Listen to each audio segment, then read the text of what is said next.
Baik, Assalamualaikum warahmatullahi wabarakatuh.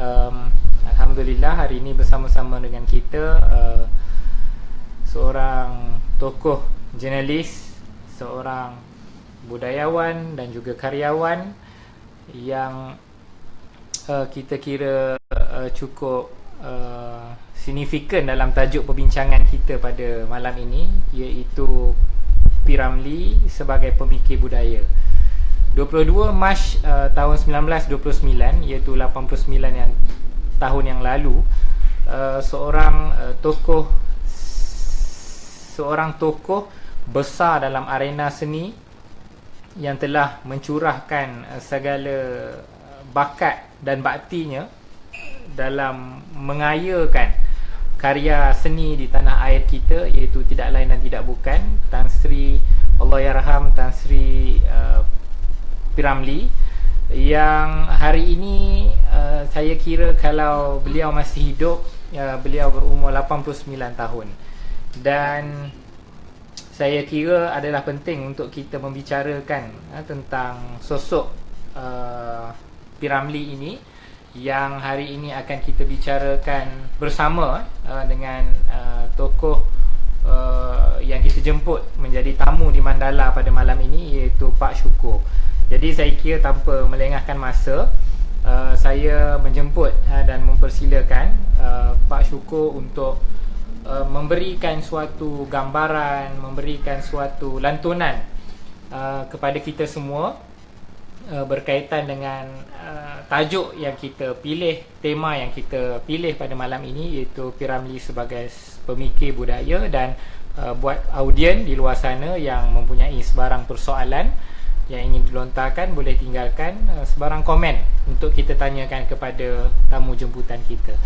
Jadi tanpa melengahkan masa, saya mempersilakan Pak Syukur untuk menyampaikan ucapannya. Persilakan. Assalamualaikum warahmatullahi wabarakatuh. Terima kasih banyak saudara yang menganjurkan saya hanya membuat beberapa catatan dekat sini. P. Ramlee meninggal tahun berapa ya? Saya pun dah lupa lah. Tadi ada sebut tadi? Itu hari lahir dia 1929. Oh, 1929 ya. Jadi P. Ramlee meninggal dalam umur 47 tahun. 47 tahun. Waktu itu saya bekerja di Berita Harian. Dan sama Ismail, editor Berita Harian, mengarahkan saya supaya pergi ziarah dan menulis. Jadi saya pergilah. Dia diserang sakit jantung, P. Ramlee, dan pusara dia ada di Kampung Baru, di apa? Ampang dia namanya. Oh, kalau sekarang maknanya kalau dia masih hidup, umur dia 89 tahun. Dia lahir di Pulau Pinang. Bapa dia adalah keturunan Aceh. Aceh dari Loh Semawi, Aceh. Aceh Tengah. Waktu tsunami Aceh dulu, saya pergi sama-sama memberi bantuan kepada mangsa tsunami Aceh tahun 84, lupa dah saya, 2004 kalau tak salah. Saya singgah di Loh Semawi dan makan di tengah malam di Loh Semawi di sebuah restoran. Itu tempat asal ayahanda almarhum P. Ramlee. Nama dia P. Ramlee sebenarnya ialah Nyak Zakaria, Nyak Mustafa bin Nyak Putih. Nyak Mustafa bin Nyak Putih kalau saya tidak silap. Dia berasal dari Aceh. Ramai di Jalan Ampas tu dulu ada beberapa orang Aceh, Murdawati dan beberapa lagi. Abdullah Hussein juga adalah walaupun dari Kedah, tapi dia juga banyak lama menetap di Aceh. Bapa P.Ramlee pedagang daripada Aceh. Jadi dia berdagang di Pulau Pinang. Dan kalau masih ada rumah dia, rumah P.Ramlee di Pulau Pinang kan dia. Di jalan apa kan dia? Sebagai rumah sejarah.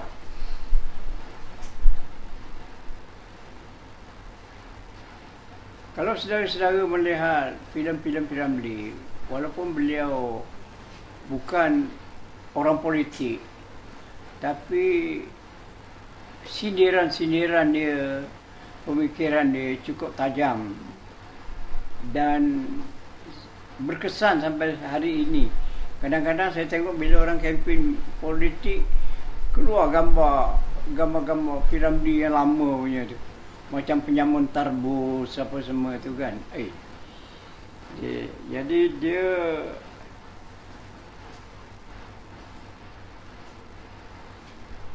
dia seorang yang sangat versatile.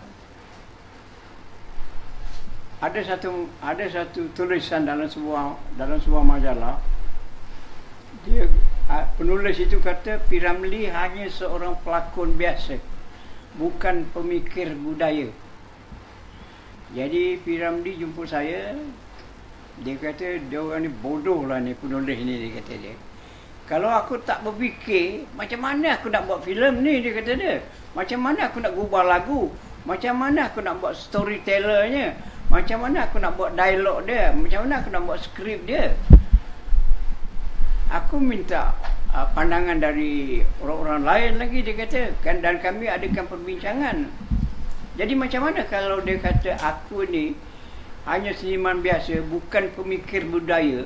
Yang dikatakan pemikir budaya itu macam mana, kata P.Ramlee. Jadi dia kata penulis ini bodoh sungguh, dia kata. Dan saya masih ingat pada ketika P.Ramlee menang sebagai seniman terbaik Anak Kusazali di Festival Filem Asia di Tokyo. Surat khabar siarkan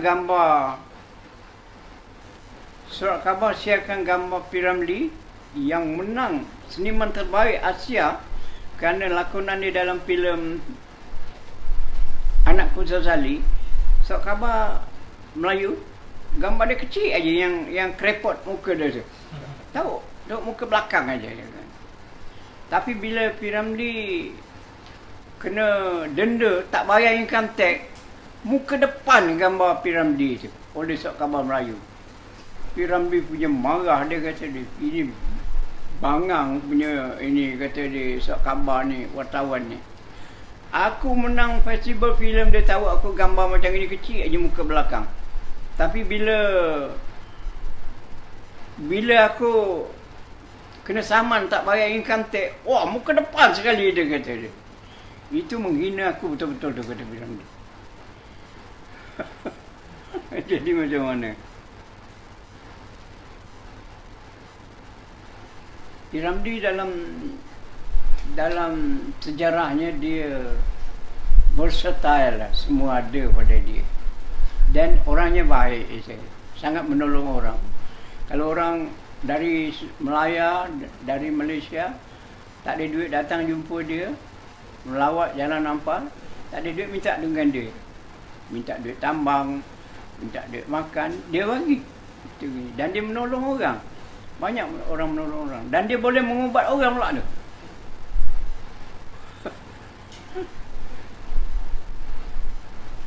Filem-filem dia sangat menyindir.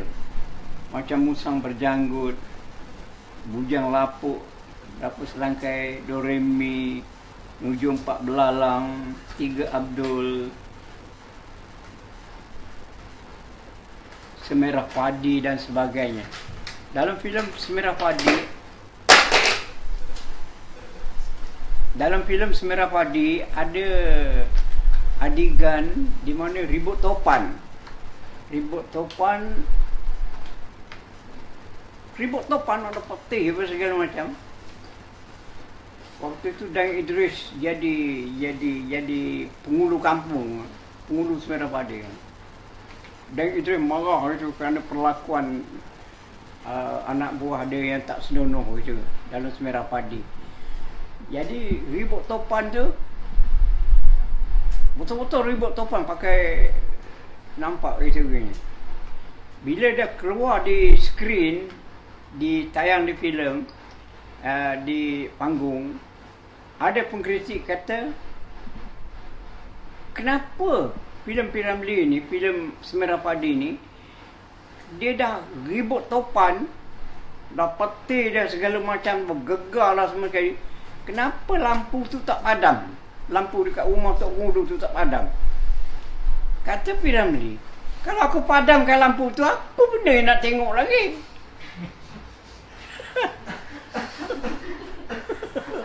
Apa benda? Bodoh betul pengkritik ini, kata dia. Itu P.Ramlee.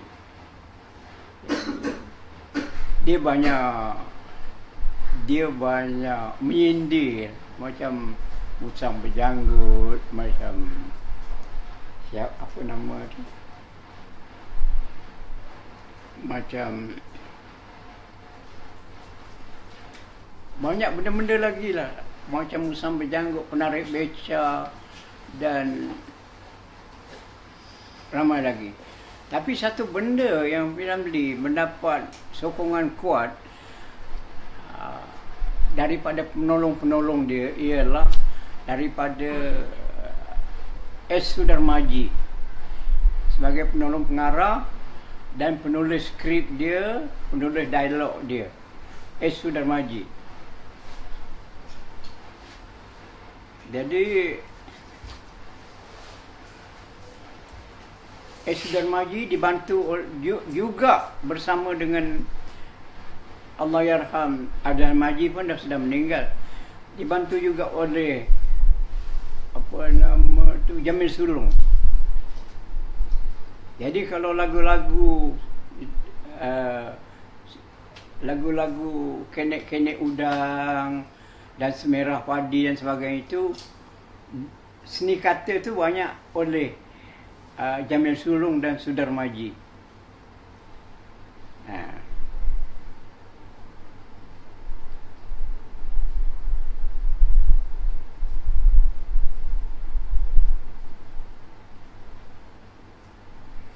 Dia P.Ramlee memimpin mula-mula memimpin majalah Bintang. Kemudian memimpin majalah Gelanggang filem, Gelanggang.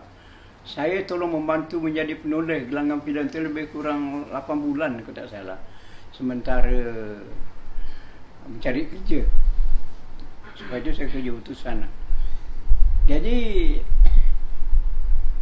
tiap-tiap 2 minggu sekali bila nak bayar gaji, kita orang dengan arwah almarhum A.S. Amin, penyair A.S. Amin, dia manager Gelanggang filem waktu jaga keuangan lah, bukan manager, jaga keuangan. Pergilah jumpa P.Ramlee. Ada kedai kopi, kedai warung di Jalan Ampas. Minta cek, Ramlee sign cek untuk bayar gaji. Jadi Ramlee pun sign lah, tiap-tiap 2 minggu sekali untuk bayar gaji.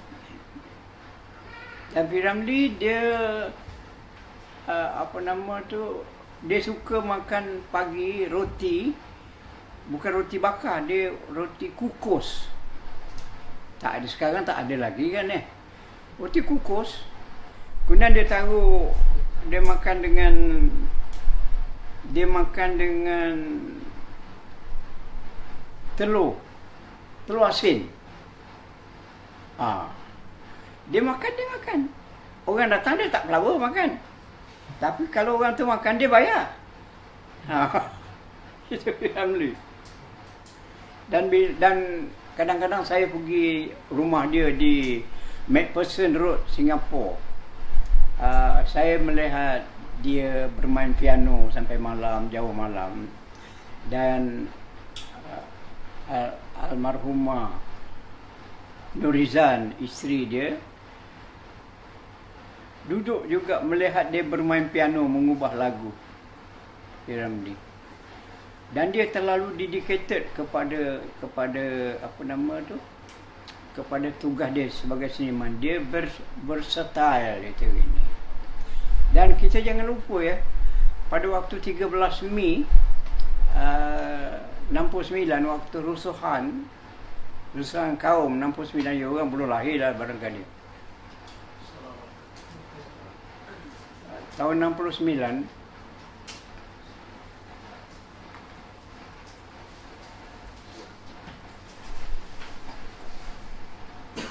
pada tahun 69, rusuhan kaum di Kuala Lumpur. Dia orang belum lahir kali 69 ni. 13 Mei. Jadi bila curfew perintah berkurung untuk menenangkan orang supaya jangan keluar macam ni sebab berlaku rusuhan. Jadi payah juga nak menenangkan orang Melayu. Nak keluar juga dekat tepi jalan ni. Kamu baru dekat Datuk Keramat dan macam. Nak keluar juga dia. Jadi apa kerajaan buat? Dia tayang filem P. Ramlee, Sarjan Hassan dekat RTM TV1. Orang malam itu orang tengok semua Sarjan Hassan. Tak keluar orang Melayu dari rumah. Ada 13 Mei, ada rusuhan ke apa, orang tak peduli dah. Dia nak tengok, orang Melayu nak tengok Sarjan Hassan. Begitu cara berfikir orang Melayu, nak menenangkan dia begitu mudah sekali. Jadi ada sumbangan nampaknya P. Ramlee dengan Sarjan Hassan itu boleh menenangkan keadaan itu gini. Itu tak tahulah itu satu sejarah ke tidak ke, tak tahu.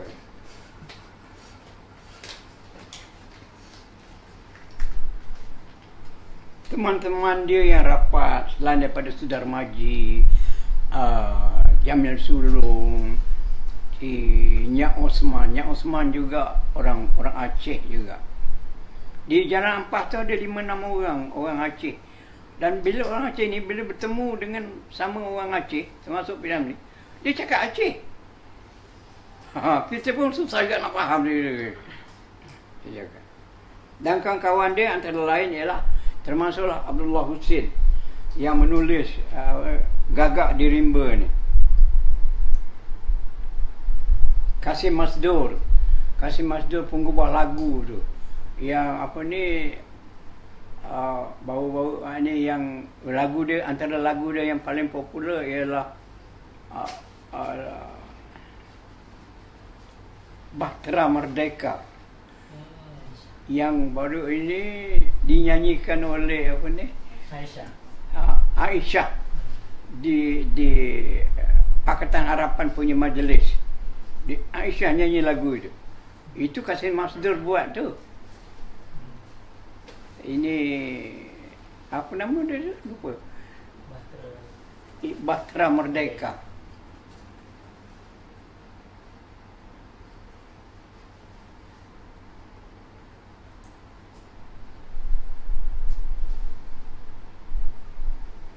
Kalau kita melihat P. Ramlee, dia versatile lah, dia unik lah, dia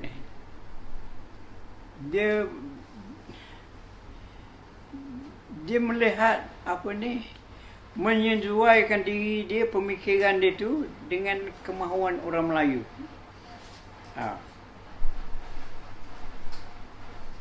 Dia sesuaikan dengan selera dia.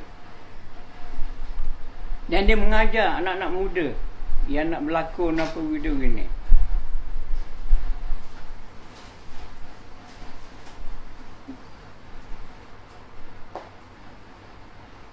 Bila dia pindah ke Kuala Lumpur, keadaan pembikinan filem sudah merosot. Dan saya tak nak ceritalah tentang kehidupan dia di Kuala Lumpur yang semakin getir. Sedih nampaknya. Tapi endingnya very very sad ending lah. Saya hanya nak menceritakan tentang P. Ramlee ini, seorang yang sangat versatile dan sungguh-sungguh dia buat. Dia ada bakat yang sangat luar biasa sekali. Kalau you tengok filem Semara Padi, kalau you tengok filem Musang Berjanggut, kalau you tengok apa ni, tapi combine ini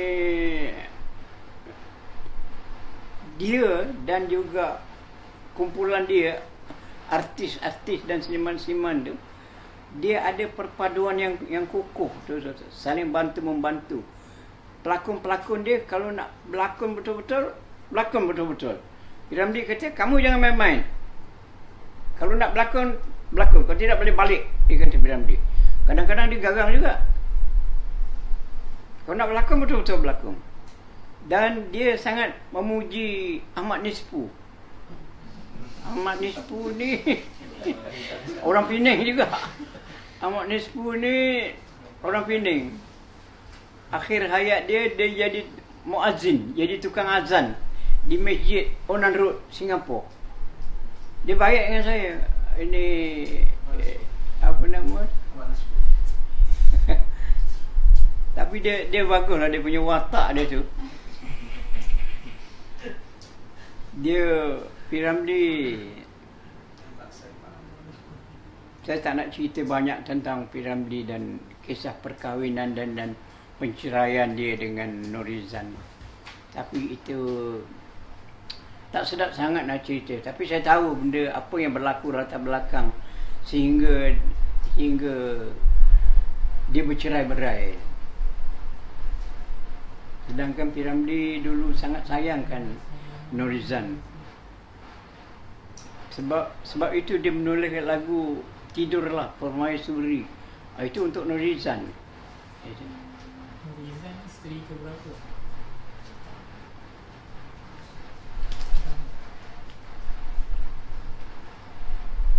Sekarang ni kalau nak dibandingkan P. Ramlee dengan seniman-seniman yang ada sekarang ni, payah nampak. Tak ada. P. Ramlee dia juga pengubah lagu, dia juga pengarah filem, dia juga apa nama tu, pelakon, dia juga menulis skrip. Dia sendiri tulisan dia cantik. Dia sign check pun komen cantik tulisan dia. P. Ramlee je ni. Saya tengok check dia. Tapi saya tengok seniman-seniman yang ada sekarang ni susah nak apa ni mencontohi dia. Dia tak tahulah, pada hari dia dikebumikan, saya datang kat rumah dia di Setapak dan mengiringi jenazah dia sampai ke kuburan, sampai ke sembahyang jenazah di masjid Kampung Baru, kemudian disemadikan di kuburan Ampang.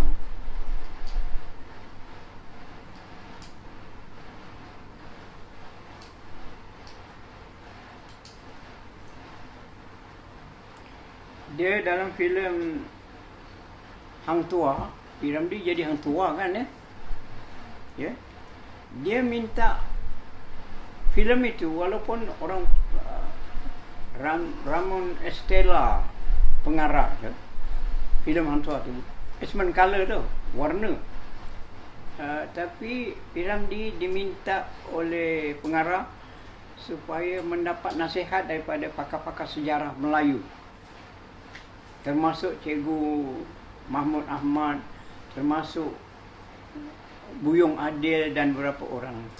Jadi filem Hang Tuah tu bukan begitu-begitu saja, tapi dibuat research sebelum itu.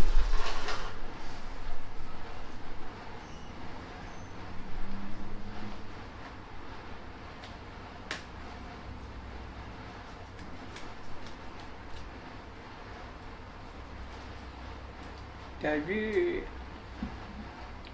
saya melihat kalau ada pelakon-pelakon yang ada sekarang ini, nampaknya tak serius, nampaknya tidak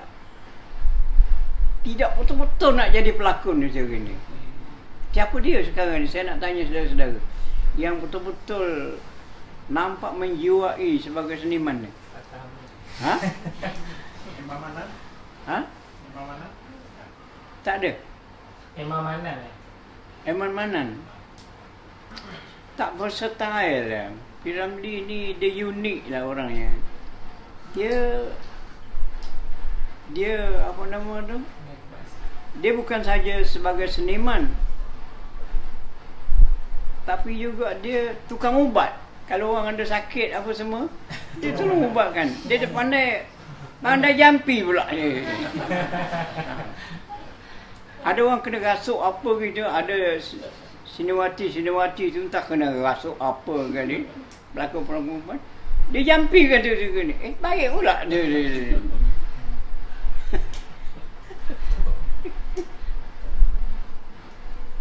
Tapi pada waktu Piramli menerima anugerah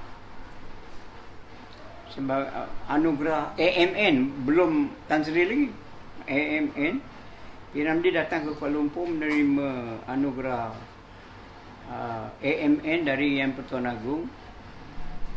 Pendeta Zakbar jumpa dia. Pendeta Zakbar peluk dia. Pendeta Zakbar kata, Piramli, you telah memasyhurkan nama orang Melayu, kata. Mengangkat darjat orang Melayu, kata. Terima kasih, kata Piramli. Dan kawan-kawan Piramli seperti S. Samsudin, Aziz Sattar dan lain-lain lagi. Tapi orang ini semua unik lah. Macam S. Samsudin, sebelum dia meninggal ada 3-4 tahun yang lalu, orang tanya S. Samsudin, Din, ada orang memperingati seniman-seniman lama Kuala Lumpur, tak pergi ke? Tak nak lah, lebih baik aku pergi masjid, kata S. Samsudin. Dia tak nak datang, dia nak pergi masjid. Tapi dia jatuh dari katil dia. Dia jatuh dari katil dia, itu penyebab lah. Dan dia meninggal, S. Samsudin. Begitu juga Aziz Sattar. Saya last kali jumpa Aziz Sattar di masjid Subang Jaya. Masjid Darul Ihsan Subang Jaya. Aziz Sattar tengok saya, engkau hidup lagi? Dia kata dia. Engkau hidup lagi? Hidup. Engkau tahu tak? Dia kata. Ning Yatimah tu, dia kata, 82 dah, belum mati lagi dia. Tapi Ning Yatimah sekarang ni sudah meninggal lah. Ada beberapa bulan yang lalu. Aziz Sattar. Jadi Aziz Sattar, S. Samsudin, apa semua sekali, seniman Bujang Lapuk semua sekali. Satu ialah kelakar juga, tapi wordingnya cukup cantik. Macam penyamun tarbus.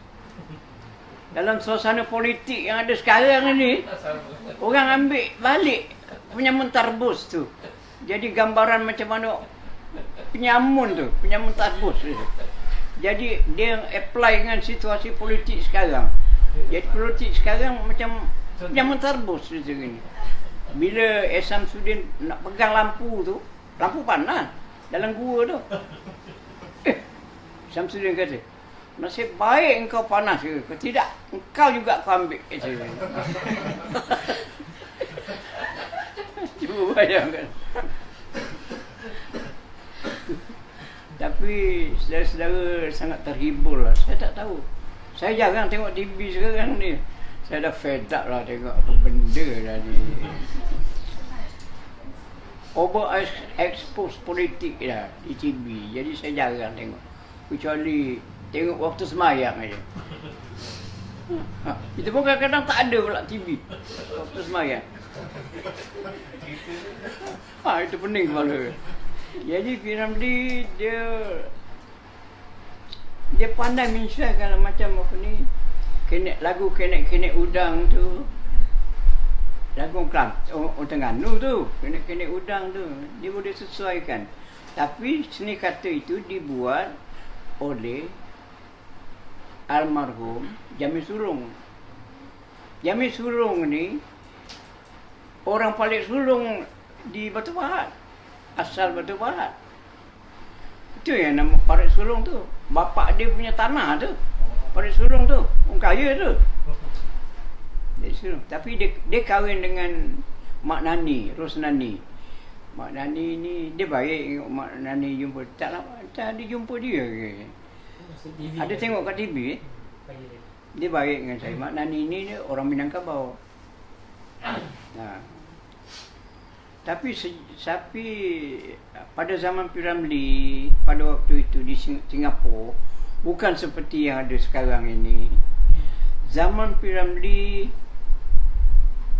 itu zaman orang Melayu yang tidak menentu ekonomi dia lagi. Dia ada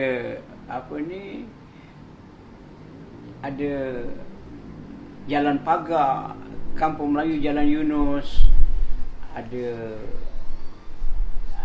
kebun Kampung Ubi, orang Kampung Wat Tanjung. Ada filem-filem Melayu, ada nampak gambar.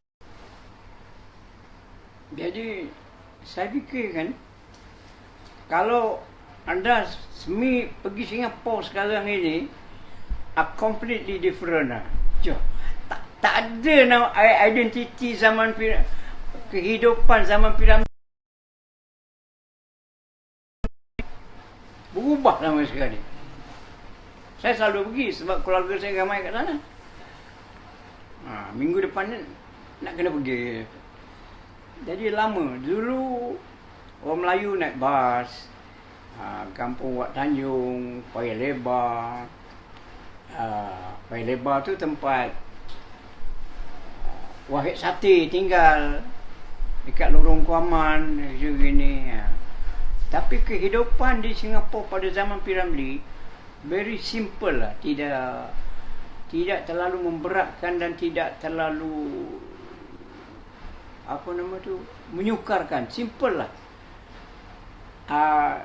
Dia itu boleh dia jual dekat sepi bas tu, boleh minta separuh, minta tis setengah. Zaman P. Ramlee dulu. Minta tis setengah, boleh. Minta rokok satu batang. P. Ramlee saya tak ingat, tapi dia tak isap rokok.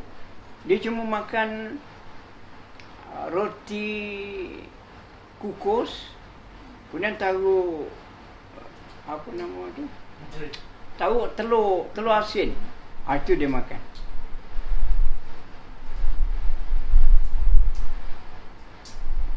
Apabila kita bercakap tentang P. Ramlee, kita tidak bermakna kita nak anukan dengan Pak Zubir Said. Pak Zubir Said juga pengubah lagu di Singapura. Pak Zubir ada tema lagu-lagu dia sendiri berdasarkan lagu asli, berdasarkan lagu-lagu macam lagu-lagu asli, dan ada selit-selit dengan daerah-daerah Minangkabau jugalah punya lagu-lagu ni. Tapi P. Ramlee dia campur semua sekali. Kalau anda melihat waktu P. Ramlee filem Anakku Zazali, mula-mula bukan main cantik dia punya angle dia. Bila Zaitun tu lagu Joget si Pinang Muda, Zaitun menjengah kat serombong peti nyanyi zaman dulu Zaitun. Jadi P. Ramlee tekan kepala dia dekat serombong. Lepas tu dia undur balik, dia berjoget. Bukan cantik angle itu. Dia ada bakat yang gifted lah. Dia pemberian ilahi kepada dia, P. Ramlee. Tapi sayang sekarang ni anak dia Nasir meninggal. Tak ada ini nampaknya. terputus begitu saja. Tapi walau macam mana pun, P. Ramlee akan tetap dikenang orang. Sama ada semua golongan, semua peringkat. Bila sekarang ni pertarungan politik, sekarang di Malaysia sekarang pertarungan politik begitu tajam dan panas, saya tengok banyak pula petikan-petikan filem P. Ramlee itu keluar balik. Jadi sindiran macam penyamun tarbus, banyak lagi lah. Saya kata jadi modal politik pula ini. Jadi kira kreatif P. Ramlee itu luar biasa lah. Dia dulu bermula di Pening, jadi Mutiara Sekampung, Orkes Mutiara Sekampung Pening. Ada rumah dia lagi tu. Dia Guan Eng tak rubuh kan ni. Pasal tapi pagar kan. Buat cantik sebagai peringatan rumah P. Ramlee. Jalan apa saya tak tahu.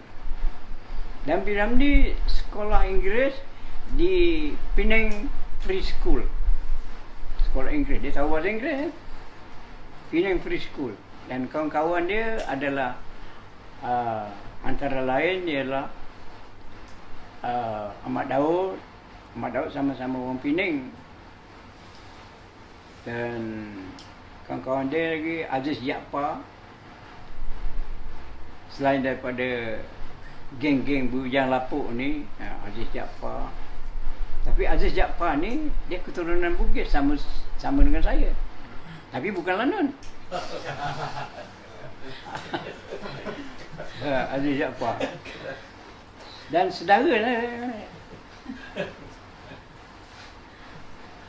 Jadi P. Ramlee, macam mana anda nak mengadili dia dalam situasi yang ada sekarang ni? Saya nak tanya saudara, macam mana? Adakah dia tidak berguna ataupun dia satu manusia yang sangat forward looking, very good. Forward looking, dia pandang ke depan, sindiran dia tajam. P. Ramlee. Walaupun tahap pemikiran orang Melayu Singapura pada waktu itu, tapi dia forward looking, dia tahu, dia sindiran dia menyindir banyak. Itu ini. Macam musang berjanggut. Antara dua darjat. Antara dua darjat dan sebagainya. Dia cuba tengok, ada filem dia tu apa ni, lagu Aci buka pintu. Lagu dia tu kan. Ini Zain jadi macam isteri kan. Bukan sedap lagu itu dengan dia punya ini dia tu. Jadi P. Ramlee very imaginative. Susah kita nak menyamakan dengan keadaan yang ada sekarang ini. Kalau dia kerja bersungguh-sungguh, dia dengan Jamil Sulong, dengan Sudar Maji dan sebagainya, kalau dia buat skrip tu, dia buat sungguh-sungguh. Kalau dia buat lagu tu, kita tengok aja, tak berani nak tegur dia waktu itu, nak ganggu dia. Nanti dia marah pula, kita tengok aja dia gubah lagu gitu gini. Dan dengan arwah Yusof B ni orang Bugis. Osman Ahmad mengubah lagu-lagu yang terbaik semua tu. Dan Kasim Masdur ni antara orang yang sangat rapat dengan arwah P. Ramlee. Disesuai dengan nampaknya. Walaupun jarak umur tu jauh lebih, Kasim Masdur ni jauh lebih muda lagi. Saya tak tahu Zema ini apa nama tu, Kasim Masdur ni masih ada lagi ke tidak, saya tak tahu dia. Nak pergi Singapura tu, nak pergi satu tempat ke satu tempat tu tak semudah itu juga. Ya apa dia?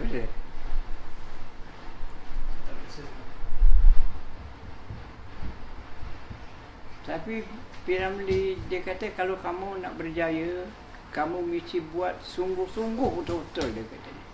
Kamu nak jadi seniman, nak jadi pengarah, buat betul sungguh-sungguh. First stage yang dilakukan oleh P.Ramlee, dia menjadi pengarah filem Penarik Becak.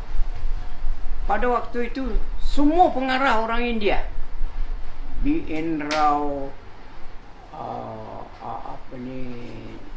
banyak lagi saya lupa nama, Ramon Estela orang Filipina, dan banyak lagi, semua orang India.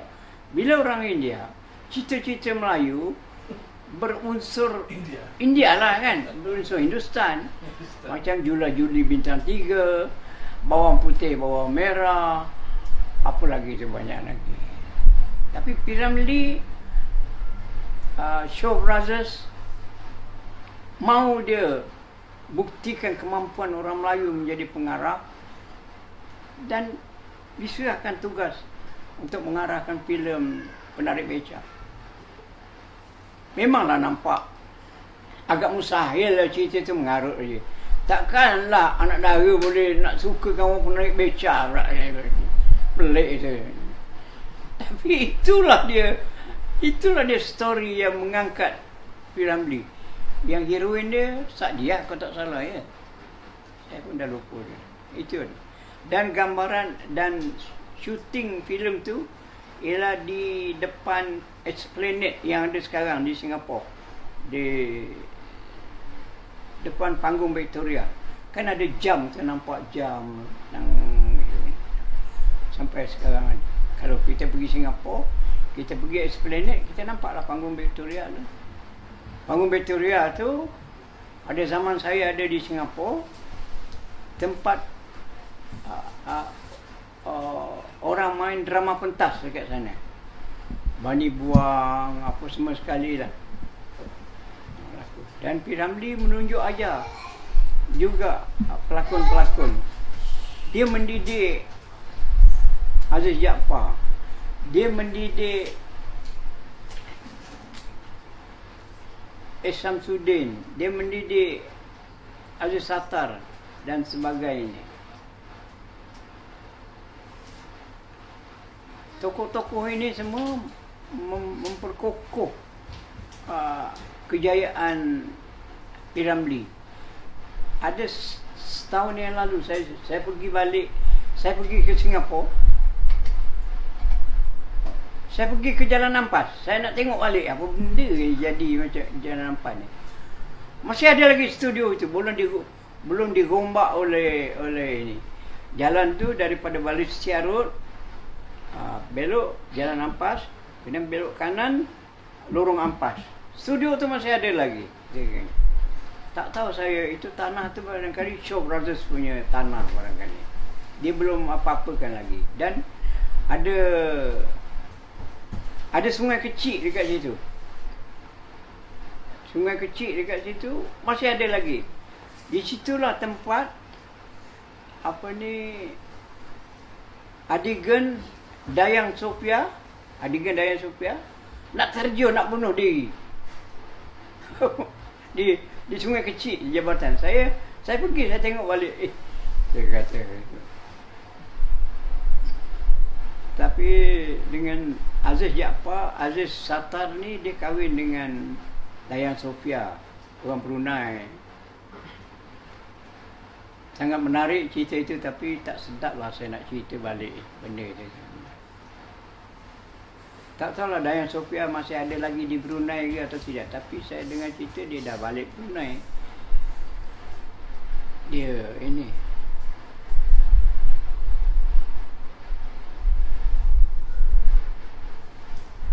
panjang, barangkali saya dah bercakap. Kalau ada siapa-siapa yang nak tanya je.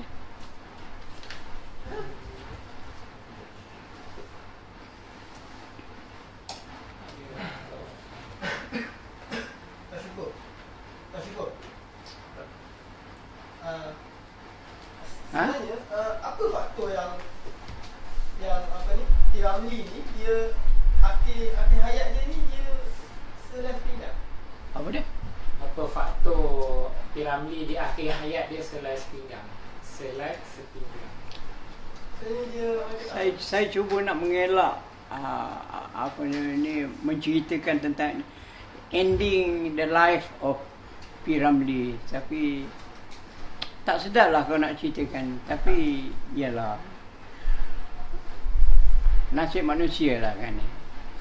Saya jumpa dia kat rumah dia nampak dia agak sugul gitu gini, dengan duit tak ada gitu gini, dan harapkan Saloma menyanyi di night club, penghasilan tak ada. Dan saya jumpa P. Ramlee lagi dekat Coket gitu, dia nak cakap banyak dengan saya, tapi agak sedih lah, very sad ending lah pada sebab itu saya kata para seniman, walau apa kategori pun, walau apa kedudukan pun, walau apa macam mana pun, setiap kerajaan, dan sekarang ni kemungkinan besar, kalau Pakatan Rakyat menang, ini kalau tau, belum tentu lagi, kalau Pakatan Rakyat menang, dia mesti ada satu clause dalam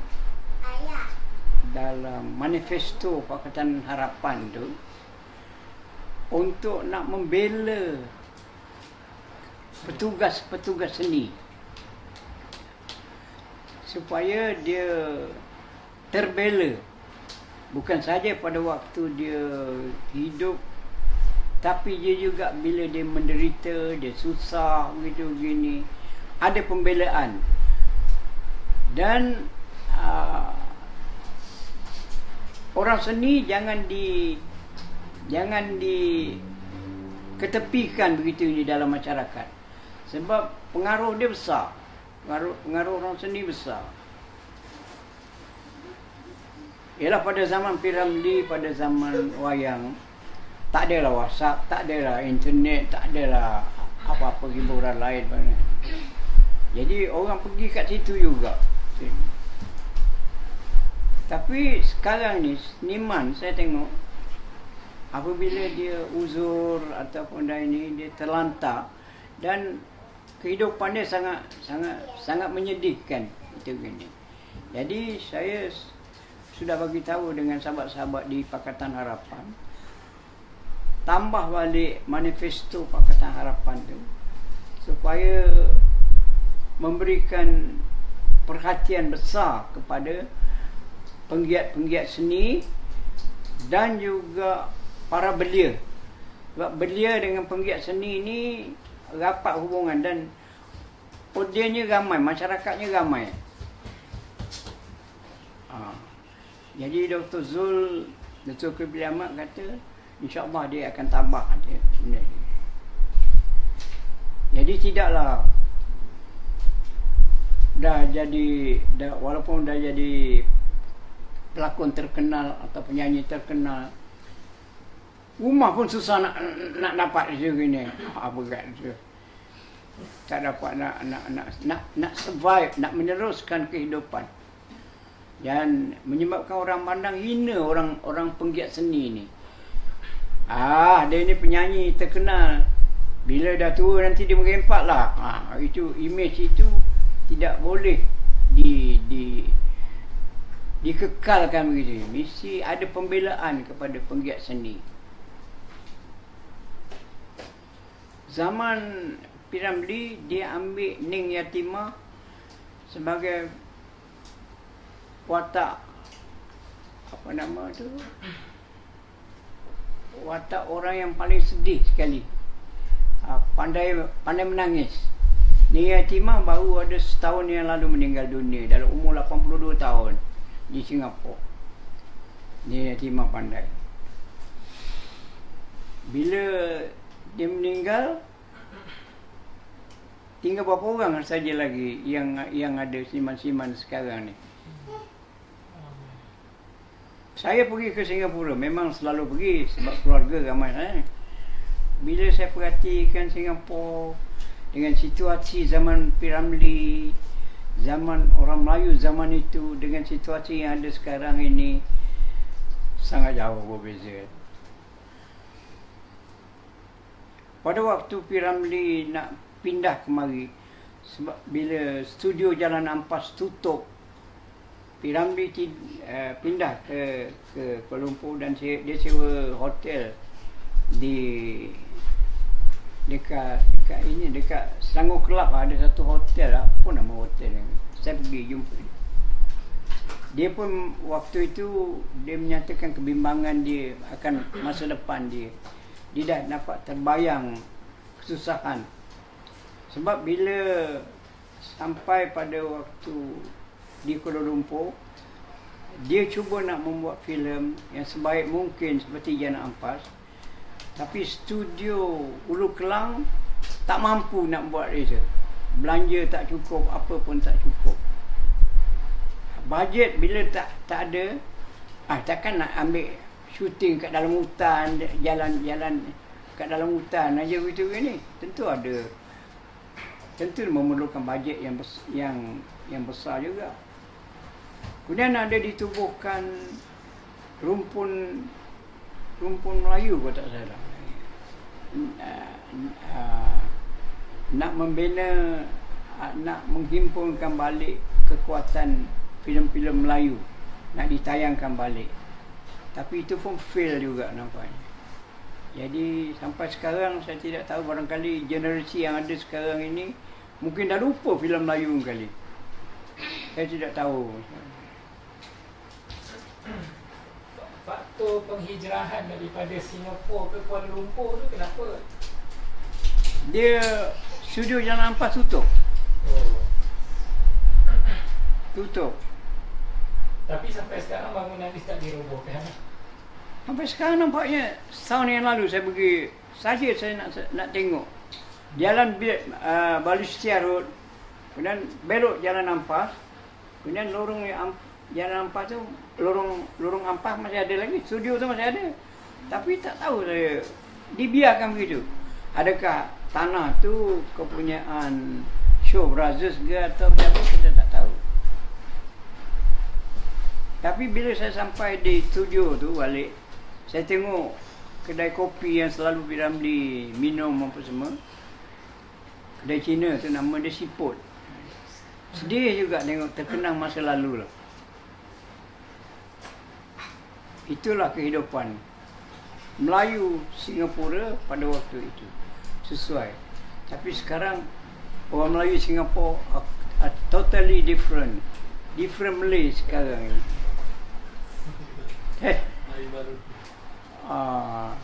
Dia punya taraf kedudukan ekonomi dia, duitnya pun dah tinggi dah semua sekali. Saya tak tahu. P. Ramlee bila dia jumpa saya di Kuala Lumpur 2-3 kali, dia menyatakan sedih lah dengan suasana yang ada sekarang dan tak dapat membantu dia, dan kecemerlangan dia tu hapus begitu saja. Itulah seperti saya katakan,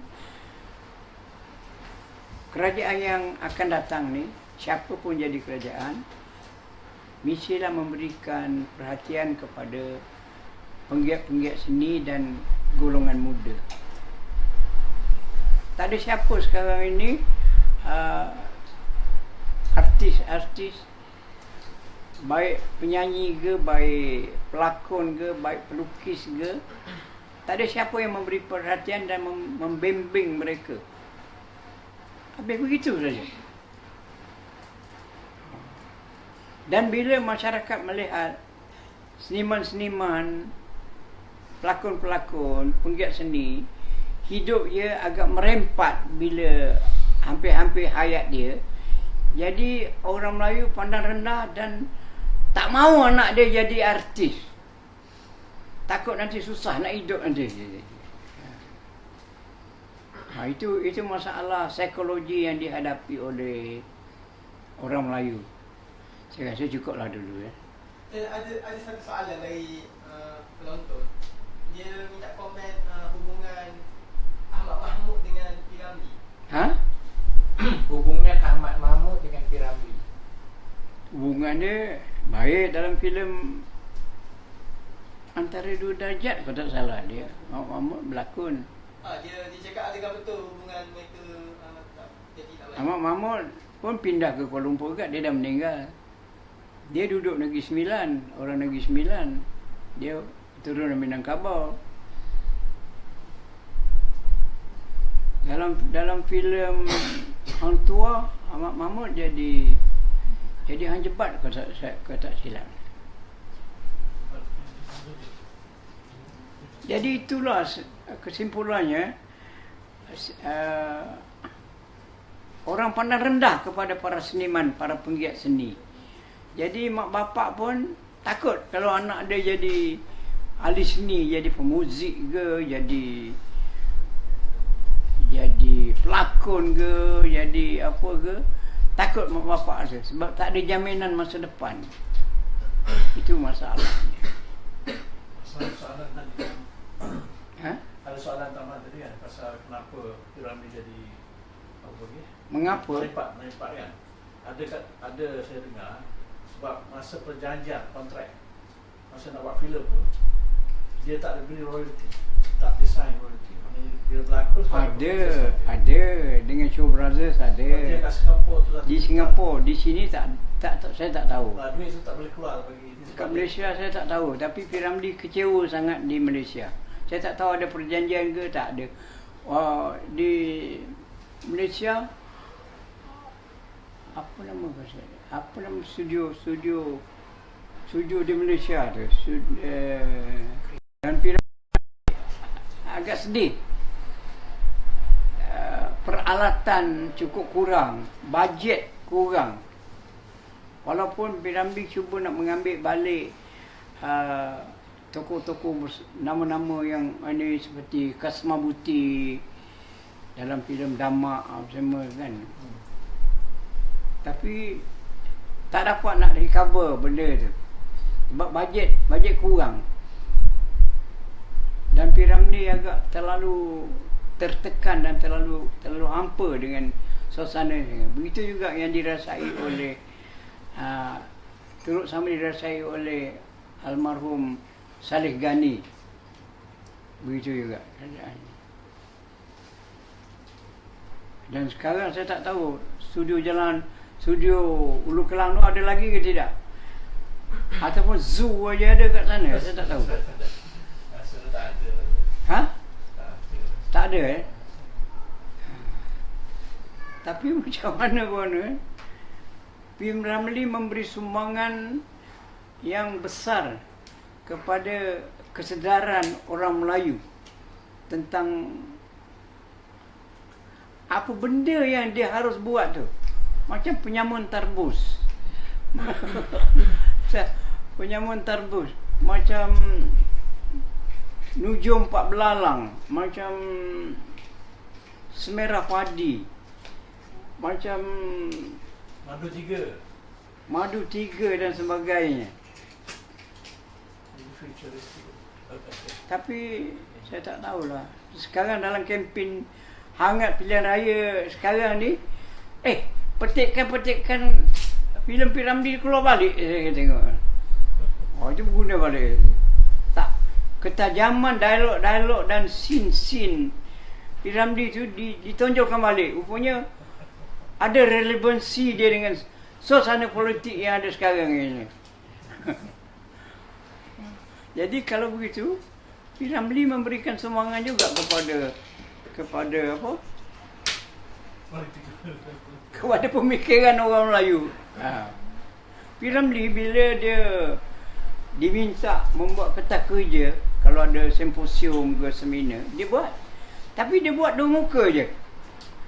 Saya tanya dengan dia, Piramli, kenapa buat seminar, buat peta kerja dua muka je? Cukuplah, nanti aku bercakap panjang nanti, dia kata. Itulah dia Piramli. Saya fikir keunikan Piramli itu tak ada bandingan sampai sekarang. Dan dia tetap, dia bangga sebagai berasal dari Aceh. Bapa dia Aceh. Nyak Putih. Nyak Putih ni dia meniaga daripada Aceh, Loh Semawi Saya dah pergi Loksmawi ke Penang. Dan P.Ramlee lahir di Penang pada waktu orang azan Aidilfitri. Pada waktu orang tengah azan di Penang tu, masjid azan Aidilfitri, P.Ramlee lahir. Itu kira hebat kan. Signifikannya tu dia punya dia tu. Saya pun belum, ada sekali saya saya tinggal kat tempat rumah P.Ramlee di Penang ni. Di setapak ni adalah 2-3 kali. Tapi kemerosotan terhadap seniman-seniman kita perlu menjadi contoh iktibar yang cukup baik pada kita semua. Macam mana nak memulihkan keadaan itu semua? Betul ke seniman-seniman ni, pelakon-pelakon ni, penggiat seni ni tak perlu dalam masyarakat? Saya nak tanya. Betul ke? Tak perlu. Tak perlu ke? Adakah dalam masyarakat sekarang ni perlukan ustaz-ustaz saja? Perlukan orang agama saja? Ataupun perlukan orang politik saja? Ataupun perlu orang teknokrat saja? Ataupun orang apa nama tu? Ekonomi. Ha? Ekonomi. Orang ekonomi saja? Orang korporat yang orang ekonomi. Para penggiat seni tidak diperlukan. Betul ke? Ini satu persoalan yang sama-sama kita fikirkan. Terima kasih. Panjang lah ni. Mungkin tak sempurna atau meloncat-loncat lah, tapi begitulah. Tapi walau apa pun nak dikatakan, P.Ramlee tetap seorang seniman besar tanah air. Either you like it or not, but he is a great man, a great seniman. Fikiran ke depan. Futuristic, dia futuristic. Futuristic. Futuristic ya. Dia seorang tu menggarap futuristic. Sindiran-sindiran dia tajam.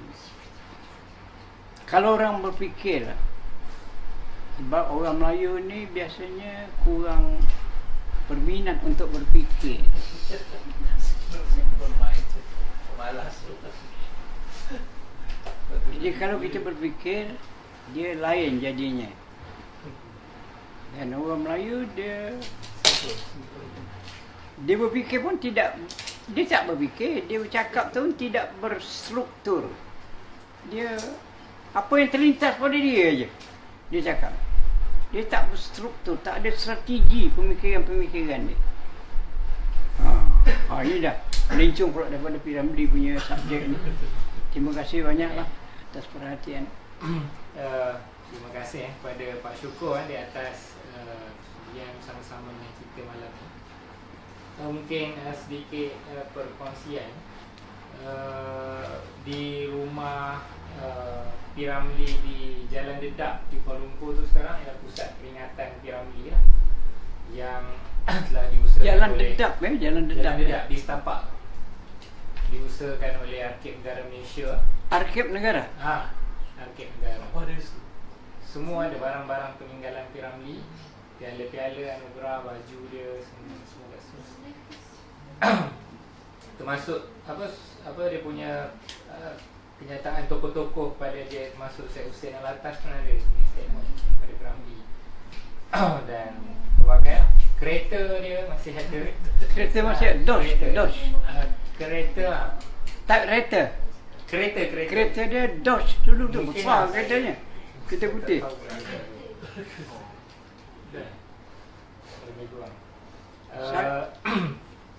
Dan maknanya masih ada lah sebenarnya sebuah usaha untuk meneruskan ataupun mengekalkan legasi P.Ramlee lah agar tidak lupa. Yang kedua, saya teringin nak kongsi sebab saya rasa menarik juga apa yang Mak Nani Rosnani sebut dalam TV3 pagi tadi. Bila ada tribute untuk P.Ramlee, dia ada cakap tentang P.Ramlee manusia baik. Sebab P.Ramlee ni yang kerana sedihnya apabila di hari hari-hari akhir dia adalah kerana kebaikan dia sendiri. Ramli ialah seorang yang tidak kedekut dan suka menjadi penjamin kepada hutang-hutang orang. Dan dia sendiri, Mak Nani cakap, P. Ramli itu apabila dia berhutang dengan orang, dia pasti akan bayar. Dan dia tulis satu surat, yang surat tu masa disimpan oleh Mak Nani, yang surat tu dibaca oleh surat tu dihantar oleh P. Ramli kepada suami dia, Jamil Sulong.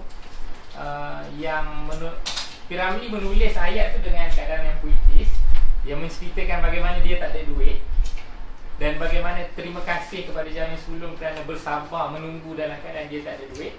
Dan sekarang dia dah ada duit dan dia menjelaskan semua hutang-hutang dia kepada Jamil Sulong untuk lagu-lagu yang telah dikarang oleh Jamil Sulong, jadi dia bayar. So Mak Nani kata bahawa P. Ramli ni walaupun dia tak ada duit, once dia ada duit dia akan bayar semua tu hutang dia, tapi tidak kepada orang lain yang berhutang dengan P. Ramli. Dan bagi Mak Nani, kematian ataupun pengakhiran dia itu adalah datang daripada stres yang dia terpaksa terima lah dengan tekanan yang dia alami dalam hidup dia. Jadi saya rasa sekadar tu lah kot. Dan saya ucap sekali lagi terima kasih kepada Pak Syukur yang datang daripada Subang sama-sama dengan kita malam ni. Dia hari mengingati 89 tahun lah ulang tahun P. Ramli, dan juga kepada kawan-kawan yang hadir. Mudah-mudahan kita berjumpa lagi, InsyaAllah. Kita mengakhiri majlis ini dengan ucapan terima kasih.